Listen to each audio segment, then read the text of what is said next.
नमस्कार। स्वराज एक्सप्रेस के खास कार्यक्रम स्वराज सेहत में आपका स्वागत है और मैं हूं आपके साथ अमनदीप। जीवन अनमोल है, ऐसे में इसे स्वस्थ रखना बहुत जरूरी हो जाता है, लेकिन कई बार गलत आदतें और खराब खान पान हमारी सेहत को बिगाड़ देता है। कभी कभी तबीयत इतनी बिगड़ जाती है कि अस्पताल जाने तक की नौबत आ जाती है। ऐसे में आपको अगर अस्पताल जाने से बचना है तो जरूरी है कि आप बीमारियों को लेकर जागरूक रहें। क्या करें और क्या नहीं, इसकी जानकारी आपको होना चाहिए। वहीं जब कोरोना काल चल रहा हो तो ऐसे में बीमारियों को लेकर और भी ज्यादा सतर्क होना जरूरी है। स्वराज सेहत में आज हम बच्चों की ओरल हेल्थ के बारे में चर्चा करेंगे। तो चलिए शुरू करते हैं स्वराज सेहत का आज का सफर।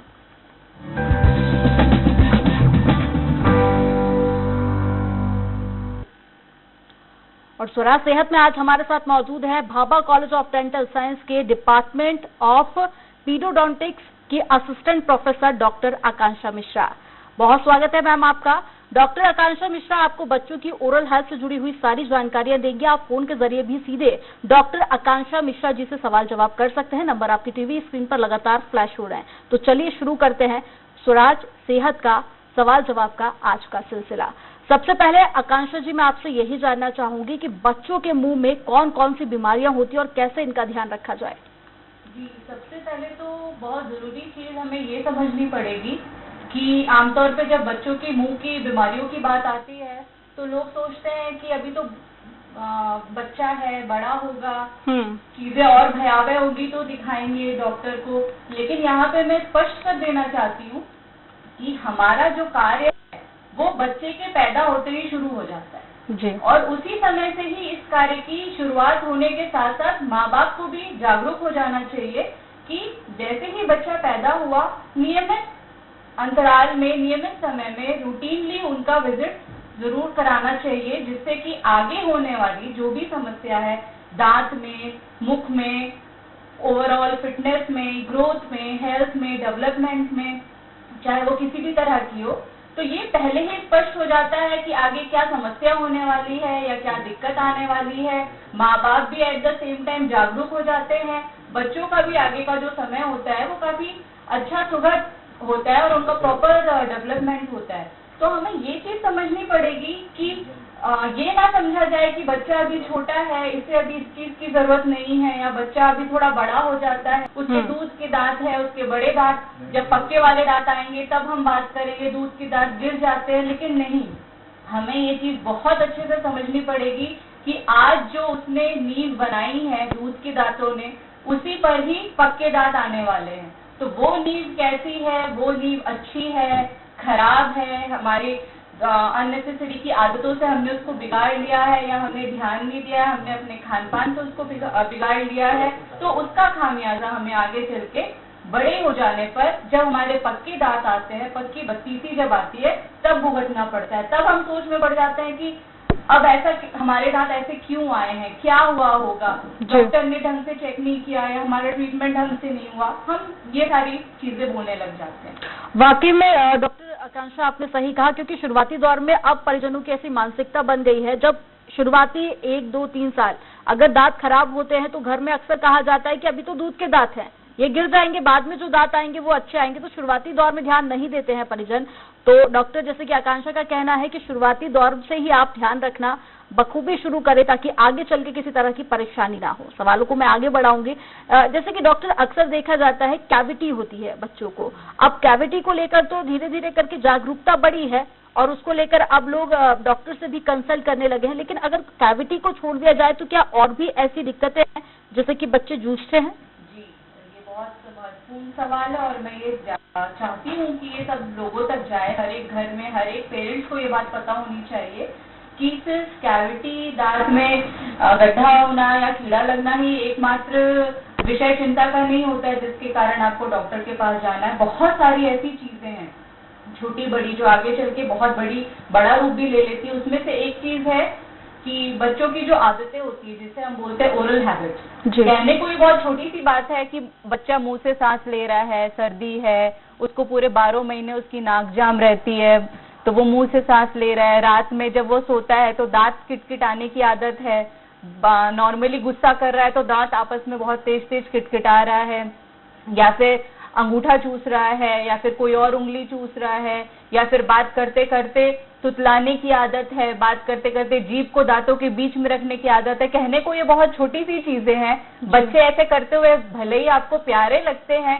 लेकिन मैं यहाँ से आपको कहना स्टार्ट कर रही हूँ कि ये आपका अलार्मिंग समय है कि आपको इस चीज पर ध्यान देना है, क्योंकि आगे ये बहुत विषम बनने वाली है, आगे इसमें बहुत दिक्कतें होने वाली है।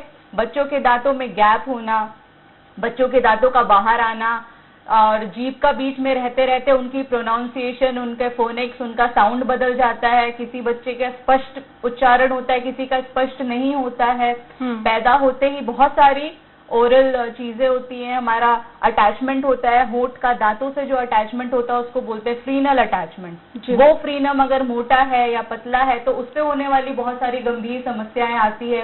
बच्चों, आजकल बड़ों के साथ साथ बच्चों में भी ये चीज आई है कि हम कैसे दिख रहे हैं, और हमारी फोटो कैसी आई है, या फिर हम अपने सारे दोस्तों के बीच में कैसे दिख रहे हैं। आजकल एक बच्चा है, दो बच्चा है, उससे ज्यादा वर्किंग पेरेंट्स बच्चे कर नहीं रहे हैं, जो कि एक तरह से सही भी है। तो उस चीज पे वो बहुत ज्यादा फोकस्ड है, अपने बच्चे के लुक्स में, अपने बच्चे के टेम्परामेंट में, अपने बच्चे के सोच में, हाव भाव में, उनके खान पान में।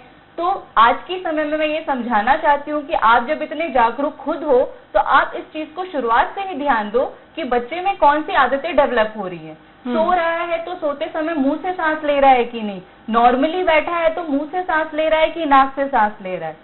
ऐसी बहुत सारी छोटी छोटी आदतें हैं। जब बच्चा पैदा हुआ, पैदा होते ही किन्हीं बच्चों के मुंह में दांत होते हैं, जिनको अपन बोलते हैं नेटल टीथ। ऐसे ही ये दांत जो होते हैं, ये बच्चों को फीडिंग में प्रॉब्लम होती है, तो इसका क्या, इसको रखना जरूरी है कि इसको हटाना जरूरी है?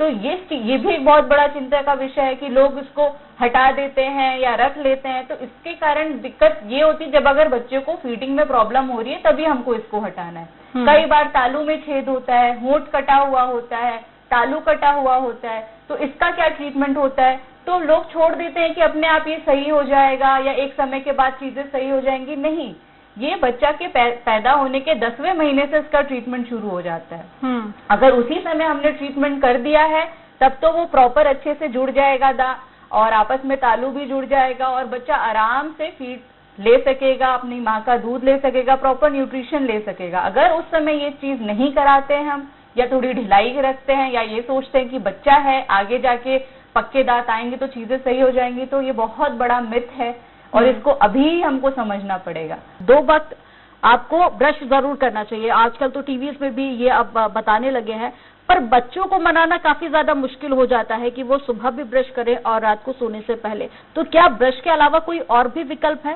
जी, ऐसे बहुत सारे सप्लीमेंट्स हैं, और अगर टू बी वेरी स्पेसिफिक मैं बताऊं तो उनके खान पान से ही उनके दांतों का क्लेंजिंग एक्शन स्टार्ट हो जाता है। हम जितनी रॉ और जितनी हरी सब्जियां, हम जितने फ्रूट्स, सीजनल फ्रूट्स खाते हैं, तो इनमें इतना ज्यादा फाइब्रस कंटेंट होता है, इसमें इतना ज्यादा वाटरी कंटेंट होता है कि वो ऑटोमेटिकली आपके दांतों में सेल्फ क्लेंजिंग का काम करते हैं। हम जितना ज्यादा से ज्यादा प्रोसेस्ड और जिसमें बहुत ज्यादा शुगरी कंटेंट है, अगर हम ये जितना भी ज्यादा रिफाइंड लिक्विड या रिफाइंड खाना खा रहे हैं, प्रोसेस्ड फूड खा रहे हैं, फ्रोजन फ्रूट्स खा रहे हैं, तो इसमें ज्यादा चांसेस रहती हैं कि ये कवरिंग कोट कर देते हैं हमारे दांतों के ऊपर, जो कि बैक्टीरिया को अट्रैक्ट करती है अपनी तरफ। और वही इनके अलावा अगर हम बहुत ज्यादा हेल्दी डाइट की तरफ जाएं, आजकल जैसे माएं घर पे ही बना के बच्चों को उनके पसंद की चीजें बना के दे रही हैं, तो इसमें बहुत अच्छा विकल्प है उनके लिए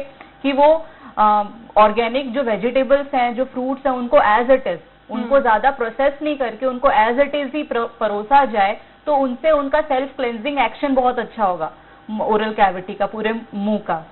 तो इसमें अगर वो ब्रश नहीं भी कर रहे हैं या फिर चिड़चिड़ा रहे हैं या फिर ब्रश करने में इरिटेशन शो कर रहे हैं, तो हाँ, अगर हम ब्रश तो कराना जरूरी है, वो तो उसको हम छोड़ नहीं सकते हैं, लेकिन अगर उसमें एक आना हमसे भूल चूक भी हो जा रही है तो हमारा खाना या हमारी डाइट ऐसी है, हमारा वाटर इंटेक इतना अच्छा है, हमारी इम्यूनिटी इतनी बढ़िया है कि ऑटोमेटिकली हमारा जो ओरल कैविटी है वो क्लेंजिंग एक्शन उसमें हो रहा है। तो आपका जितना से ज्यादा थूक में पतलापन है, जितना से ज्यादा पतला आपका थूक है, उतना अच्छा आपका क्लेंजिंग एक्शन होता है। और जितना ज्यादा आपका थूक गाढ़ा है, आप बहुत समय तक फास्ट रखे हुए हैं, आपने पानी नहीं पिया, तो आप ये फील करेंगे कि आपके मुंह में थूक जो है वो गाढ़ा है और मुंह सूखा सूखा सा लग रहा है। तो ये चांसेस ज्यादा बनाते हैं आपके मुंह में बैक्टीरिया अटैक का, केरीज अटैक का। तो आपका खान पान ही डिसाइड कर रहा है। तो बच्चे भी छोटे हैं, आप उनको जैसी चीजें उनकी डाइट में डालेंगे, अभी तो वैसे भी उनके पास ऑप्शन कम है, वो बाहर जा नहीं सकते हैं, कुछ बाहर की चीजें खा नहीं सकते हैं, तो हम जो भी प्रोवाइड कर रहे हैं वो हमको सही देना है। और कम से कम रिफाइंड शुगर का हम लोग यूज कर सकते हैं, कम से कम हम लोग रिफाइंड चीजें ऊपर से ऐड कर सकते हैं, जितना से ज्यादा से हर एक चीज का एक नेचुरल विकल्प है। आजकल की डेट में हर्बल का और किसी का नॉलेज हुआ होगा या नहीं हुआ होगा, लेकिन माओ को, पेरेंट्स को हर्बल चीजों का नॉलेज हो चुका है। तो हर एक चीज का एक हेल्दी सब्स्टिट्यूट है। वैसे ही शुगर के भी हेल्दी सब्स्टिट्यूट्स होते हैं, जैगरी गुड़ के फॉर्म में होता है वो, या तो शहद के फॉर्म में होता है। तो हम नेचुरल शुगर नहीं लेकर अगर हम ये दोनों चीजों का यूज करेंगे, पाम शुगर होती है, तो ऐसी चीजों से बच्चों का हेल्थ भी सही रहेगा, अननेसेसरी घर में बैठे बैठे मोटापा नहीं आएगा। मोटापा भी बहुत सारी बीमारियों का जनक होता है, उससे भी कैविटीज होती है।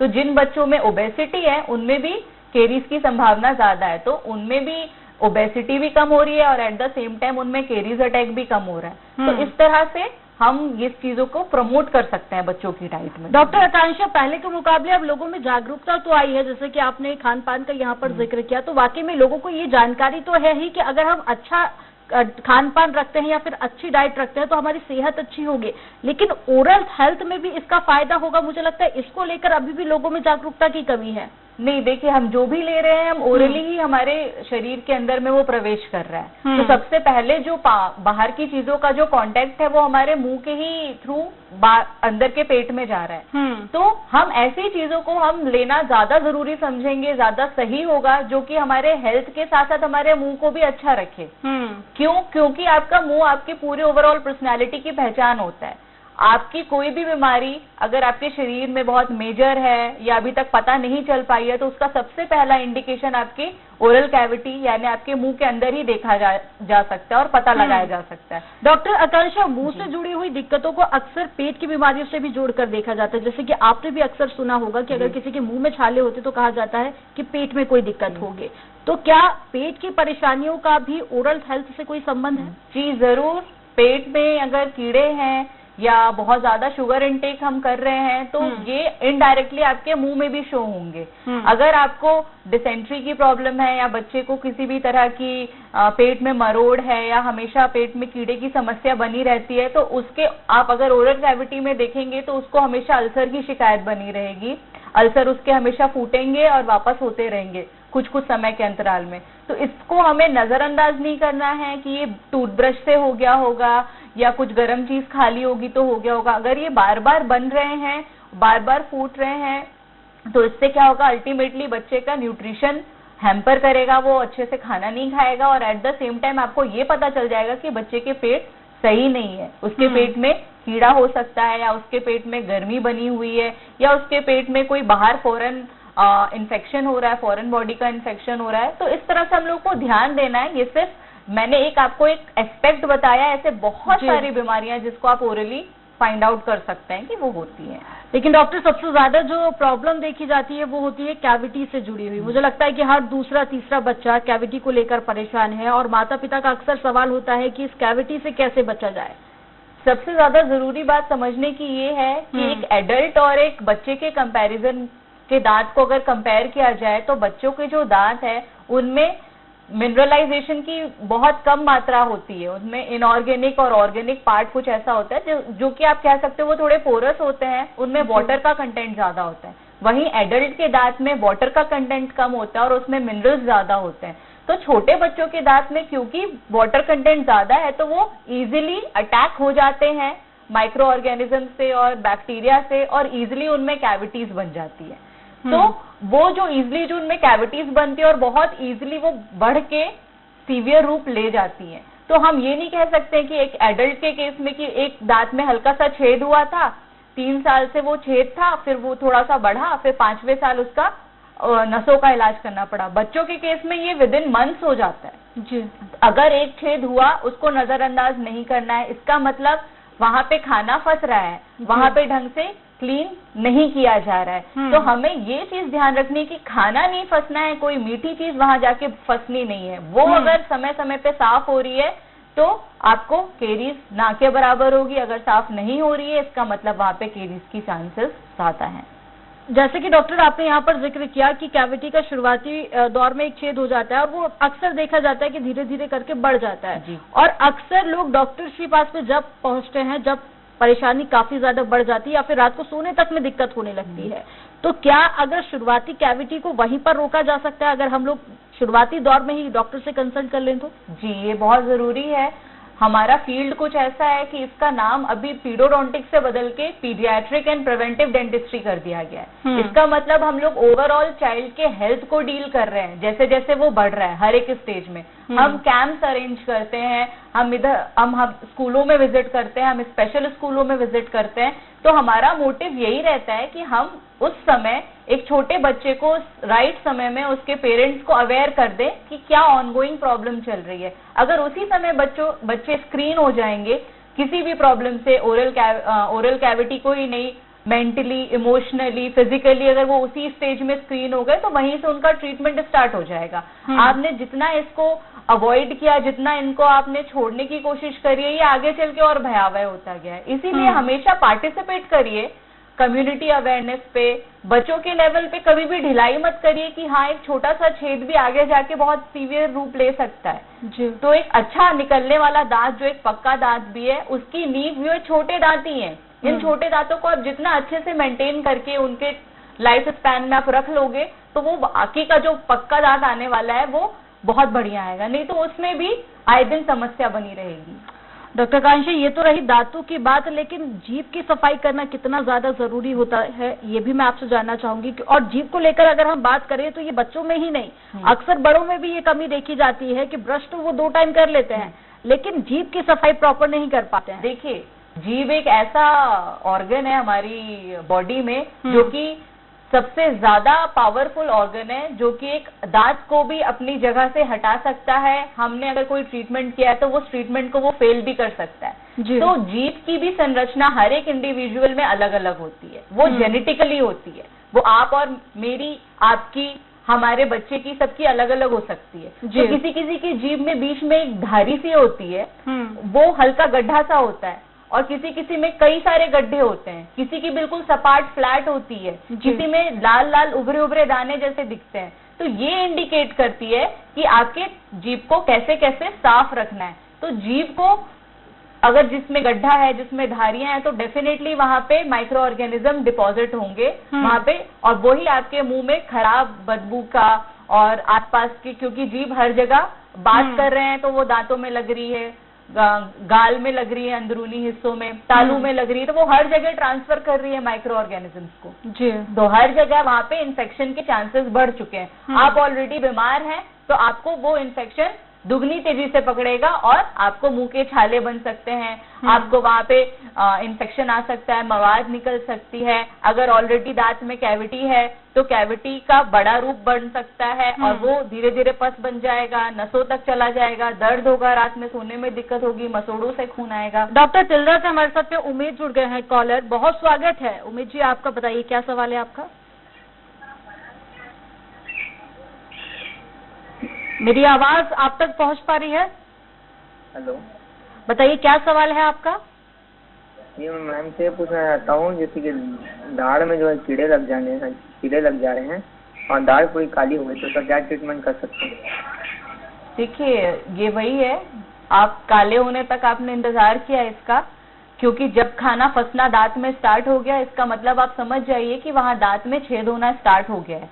हम क्या करते हैं आमतौर पे, टूथपिक से या किसी नुकीली चीज से उसको साफ कर लेते हैं, कुल्ला कर लेते हैं, छोड़ देते हैं। बाकी जो दूसरी चीज खाए वो वापस वहां पे जाके फंसी, बहुत लंबे समय तक हटी नहीं वहां से और वो बढ़ती गई। तो उसके कारण अब जब स्थिति ऐसी आ गई है कि दांत काला हो गया है, वहां पे कैविटी बड़ी हो गई है, तो अब इसके पास यही इलाज बचता है कि उस दांत का एक छोटा सा एक्सरे लिया जाता है, देखा जाता है कि वो कैविटी कहाँ तक बढ़ी है। दांत में 3 मोटी मोटी लेयर होती है। सबसे ऊपरी लेयर एनामल, उसके अंदर डेंटिन, सबसे अंदर में पल्प होती है जिसमें जान होती है, जिससे दांत में अगर दर्द है, दांत में अगर खून की सप्लाई है तो वो पल्प से होती है, उसके बाद दांतों में अगर सेंसिटिविटी है तो वो डेंटिन के बाहर दिखने से हो जाती है। तो हमको ये पता चल जाएगा एक्सरे लेने से कि दांत में जो कैविटी है वो किस गहराई में गई है, और उसी अकॉर्डिंग से उसका ट्रीटमेंट हो जाएगा। उसको भरना है कि उसमें नसों का इलाज करना है, कि उसकी सफाई करनी है, कि उसको साफ करके टेम्परेरी कुछ डाल के छोड़ देना है, तो ये उस पर डिपेंड करता है। तो सबसे पहले डॉक्टर से कंसल्ट करना होगा। मुझे लगता है कि आपको आपके सवाल का जवाब मिल गया होगा। एक आखिरी सवाल मेरा डॉक्टर आपसे कि अक्सर हम देखते हैं कि लोग जब अस्पताल पहुंचते हैं बहुत लेट हो जाता है, तो शुरुआती परेशानी के सिम्टम्स को कैसे पहचाना जा सकता है ताकि हम वक्त से पहले ही डॉक्टर तक पहुंच जाएं तो परेशानी ज्यादा ना बढ़े? जी, ये स्टार्ट हो जाती है सावधानी आपके पैदा होते से ही। जी, आपको हर एक चीज, क्योंकि बच्चा जो होता है, छोटा बच्चा होता है, जब वो ढंग से खाता भी नहीं है तब भी वो बाहर की दूसरी चीजों को मुंह में लेने की कोशिश करता है। जी, तो उसी समय से हमको ध्यान देना है कि वो क्या ले रहा है मुंह में, वो चीज साफ है कि वो खाने वाली है, कि वो बिना खाने वाली कोई चीज है, वो हानिकारक है, वो इन्फेक्शियस है, आपको उसी समय से पता चल जाता है। और एट द सेम टाइम हमें जागरूक रहना है, इसीलिए जागरूक शिविर लगते हैं हमारे संस्थान की तरफ से, और ऐसे नॉर्मली भी हम लोग लगाते हैं ये शिविर, जिससे आपको पता चल सके कि सही उम्र में सही समय में कैसे आप इनकी चीजों को देखकर पता लगा सकते हैं। आप एक छोटे से दांत में कीड़ा, बस एक हल्का सा छेद हुआ है, आप उससे पता लगा सकते हैं कि इसको प्रिवेंटिव ट्रीटमेंट की जरूरत है। अगर इसी समय हम इसको रोक देंगे तो आगे के लिए ये दांत सिक्योर हो जाएगा। इस दांत में हल्का सा ये दांत हिल रहा है, इसकी अगर ढंग से सफाई कर दी जाएगी, इसके आसपास की गंदगी हटा दी जाएगी तो ये वापस से मजबूती से पकड़ लिया जाएगा वापस। और अगर इस दांत में बहुत ज्यादा गड्ढा हो गया है, बहुत ज्यादा खराब स्थिति हो गई है, तो उस दांत को रखने की कोई जरूरत नहीं, उसको हटाना पड़ेगा। बच्चों के केस में मैं एक चीज समझाना चाहूंगी कि दांत नेचुरल स्पेस मेंटेनर होते हैं, उनको बचा के रखने की बहुत जरूरत है। अगर समय से पहले हमने उनके दांत हटा दिए तो हमें वो जगह मेंटेन रखनी पड़ेगी, नहीं तो आजू बाजू के दांत उस जगह पे आ जाएंगे, तो उससे मुंह का स्ट्रक्चर खराब हो जाएगा, डेवलपमेंट सही से नहीं होगा। और राकेश हमारे साथ में जुड़ गए हैं कॉलर। राकेश जी, बहुत स्वागत है आपका स्वराज सेहत में। बताइए क्या सवाल है आपका? मैडम नमस्ते। नमस्ते। एक 10 साल का बच्चा है हमारा जी, तो उसके दांत में कीड़ा लग गया है जी, उसको दर्द भी होता है, तो क्या किया जाए?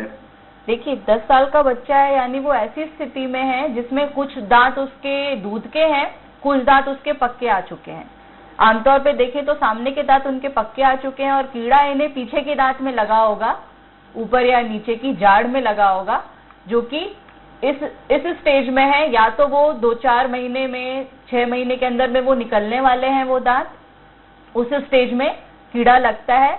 इन जाड़ में दिक्कत ये होती है कि इनमें बहुत सारे खांचे बने होते हैं इनकी संरचना में, जहाँ पे खाना फंसता है। तो वहां खाना फंसते जैसा मैंने आपको बताया कि छोटे बच्चों के दांतों में पानी का कंटेंट ज्यादा होता है, तो वो आम दूसरे हमारे और आपके दांतों के कंपैरिजन में उनके में ज्यादा प्रभाव पड़ेगा किसी भी कीड़े का, अटैक का। तो वो बढ़ते बढ़ते सीवियर हो गया है, उनके नसों तक पहुंच गया है, जो मैंने 3rd लेयर बताई थी पल्प, वहां तक पहुंच गया है, जिसके कारण उसे पेन हो रहा है। कुछ खाने में दर्द होता होगा, रात में सोते समय दर्द होता होगा। तो ऐसे समय पे बहुत ध्यान देना है आपको कि गर्म पानी में नमक डाल के कुल्ला करना है। ये मैं बच्चों के केस में बता रही हूँ, बड़ों के केस में नहीं। बच्चों के केस में सूजन में बहुत फायदा करता है। और दूसरी चीज ये होती है कि इमीडिएटली आप उनको किसी निजी आसपास के दंत चिकित्सक के पास लेकर जाएं, जो बच्चों के हो खास करके, जिससे कि उनका एक्सरे लेकर ये पता लगाया जा सके कि किस स्टेज में उनका वो दांत रह गया है और किस लेवल पे कैविटी। तो डॉक्टर बिना देरी किए मुझे लगता है डॉक्टर से कंसल्ट करना ही ठीक होगा। उत्तराखंड से हमारे साथ में एक और कॉलर जुड़ गई है, पुष्पा। पुष्पा, बहुत स्वागत है आपका स्वराज सेहत में। बताइए क्या सवाल है आपका? मेरा सवाल है कि मेरे दांतों से खून निकलता है। आपके मसूड़ों से निकलता है कि दांत से? ये मसूड़ों से निकलता है। आपकी उम्र क्या है? फल खाऊं मैं, चाहे मैं आम ही खाऊं, तो मेरे दांतों से खून निकलता है। अच्छा, देखिए ये बहुत ही कॉमन परेशानी है मिडिल एज्ड वाले लोगों में कि नियमित हम जो ब्रश करते हैं, हमें आज की डेट में ये भी नहीं पता है कि ब्रश करने का सही तरीका क्या है और कितने समय तक करना है हमें। तो आमतौर पे हमारे ब्रश की किस तरीके का ब्रश होना चाहिए, हमें सॉफ्ट ब्रिसल ब्रश यूज करना चाहिए, हमें फ्लोरिडेटेड टूथपेस्ट यूज करना चाहिए, और उसको 45 डिग्री में। इतना अगर हम लोग नहीं समझ सकते हैं तो गोलाई से अपने दांतों में घुमा के हल्के हाथों से मसाज करनी है, घिसना नहीं है दांतों को। तो यहाँ पे आपकी मसाजिंग की जो सर्कुलर मोशन में मसाज करना है, आपको ऐसे ब्रशिंग करनी है, और लंबे समय तक अगर आप 2 टाइम ऐसे ब्रश करेंगे तो आपके दांत सही सलामत रहेंगे। अगर आप ऐसा नहीं कर रहे हैं, कुछ आदतों से, कुछ हमारे खान पान से, हमारी मसूड़ों में, मसूड़े क्या होते हैं, मसूड़े दांतों को होल्ड करके रखने का एक जरिया होते हैं, वो अगर ढीले पड़ जाते हैं तो हमारे दांतों के दोनों तरफ से, चारों तरफ से खाना वहां पे मसूड़ों के अंदर फंसना स्टार्ट हो जाता है, जो कि वहां पे साफ करना, उस लेवल पे साफ करना दांतों को बहुत मुश्किल हो जाता है। तो वो इन्फेक्शन का काम करते हैं। और खून आने का मतलब क्या है, यानी आपके अंदर उस स्थान में आपके पस बना हुआ है, आपके वहां पे इन्फेक्शन चल रहा है। इसीलिए थोड़ा सा भी दबाया, थोड़ा सा भी कुछ खाया, सुबह जब सोकर उठे तो हल्का दर्द महसूस होगा, और ब्रश करने के बाद उसमें से खून आएगा, कुछ खाया उसमें से खून आएगा। इसका मतलब यही है कि आपका जो ब्रशिंग है वो सही से नहीं चल रहा है। या फिर औरतों के केस में ये कह सकती हूँ कि सिस्टमिक और ओवरऑल हमारी बॉडी में इतने हार्मोनल चेंजेस आते हैं कि अनेमिया और कोई ब्लड रिलेटेड कोई किसी तरीके की कोई बीमारी अगर रहती है तो वो सब भी हमारे मुंह के थ्रू इस तरह से निकलती है। डॉक्टर, दिल्ली से एक और कॉलर हमारे साथ में जुड़ गई है, मोनिका। मोनिका जी, बहुत स्वागत है आपका स्वराज सेहत में। बताइए क्या सवाल है आपका? मैम, मेरी मम्मी की एज ना 60 इयर्स है। जी। उनका ना मुंह नहीं खुल पा रहा है पूरा कई दिन से। उनको शुरू में लगा कि वैसे ही कोई प्रॉब्लम होगी। उनको सुपारी खाने की आदत है? हाँ जी मैम। सुपारी खाने की आदत है? नहीं नहीं, बिल्कुल कुछ भी नहीं है, वेज है वो बिल्कुल। उनको और कोई ऐसी आदत नहीं है? हाँ जी। अच्छा, क्या उम्र है उनकी? 60 इयर्स। हाँ जी। मिर्च मसाला लगता है मुंह में? मैम, मुंह ही नहीं खुल पा रहा है उनका बिल्कुल भी ना। मुंह ही नहीं खुल पा रहा है। देखिए, थोड़ा सा खुलता है। ये जो स्टेज ये है कि जो हमारा जो आखिरी वाली जो अकल जाड़ होती है, अकल जाड़ जब निकलने वाली होती है या तो वो वहीं पे फंसी हुई है, तो वहां से हमारे दांतों में जाने वाली एक मेजर नस ट्रैवल करती है, जिसको हम लोग इंफीरियर एल्वेओलर नर्व कहते हैं। ये नर्व आपके पूरे जबड़े को सुन्न करने की क्षमता रखती है। अगर हमको नीचे का कोई दांत निकालना होता है या नीचे के हिस्से की सर्जरी करनी होती है तो हम इसी नस में इंजेक्शन देते हैं और उसको सुन्न करते हैं। तो ये जो आखिरी वाली जो अकल जाड़ होती है, इसको हम लोग हमारे फील्ड में थर्ड मोलर कहते हैं। ये थर्ड मोलर उसी के आसपास से निकलती है। तो इसमें क्या होता है, कई तरह से इसको इम्पैक्शन बोलते हैं, थर्ड मोलर इम्पैक्शन। वो कभी दांत को अगर ऐसे निकलना है तो वो ऐसे नीचे की तरफ दबा हुआ है, या तो वो ऐसा मुड़ा हुआ है, या वो ऐसा मुड़ा हुआ है, या वो ऐसा मुड़ा हुआ है। तो हर डायरेक्शन में वो जो स्थिति में वो जो रखा रहता है उस जगह पे, उसके कारण क्या होता है कि वो नस दबती है। उस नस के दबने से यहाँ पे आपको सुन्नपन रहेगा, मुंह के खोलने में दिक्कत होती है। अगर बहुत ज्यादा कोशिश किया तो बहुत ज्यादा पेन होगा। जब सोकर सुबह उठते हैं तो ये जकड़ा हुआ रहता है, यहाँ पे बहुत दर्द होता है, इसका दर्द माथे में चला जाता है जी। कई लोगों को चक्कर भी आता है। तो बहुत जरूरी है ये फाइंड आउट करना आपको कि उनका आखिरी मोलर निकला हुआ है या वो फंसा हुआ है। वो तो डॉक्टर, ये डॉक्टर के साथ ही कंसल्ट करने के बाद में मुझे लगता है कि बेहतर तरह से पहचान पाएंगी कि वो क्या कुछ समस्या है उनकी। और मुझे उम्मीद है कि ओरल हेल्थ को लेकर आपके मन में जितने भी डाउट्स होंगे वो सारे क्लियर हो गए होंगे। डॉक्टर आकांक्षा हमारे साथ में जुड़ी हुई थी, जिन्होंने तमाम सवालों के जवाब दिए। डॉक्टर आकांक्षा, आपका बहुत शुक्रिया हमारे साथ में जुड़ने के लिए। स्वराज सेहत में आज के लिए इतना ही। आपके लिए हेल्थ से जुड़ी और भी जानकारियां लेकर हम फिर लौटेंगे। तब तक के लिए मुझे दीजिए इजाजत। नमस्कार।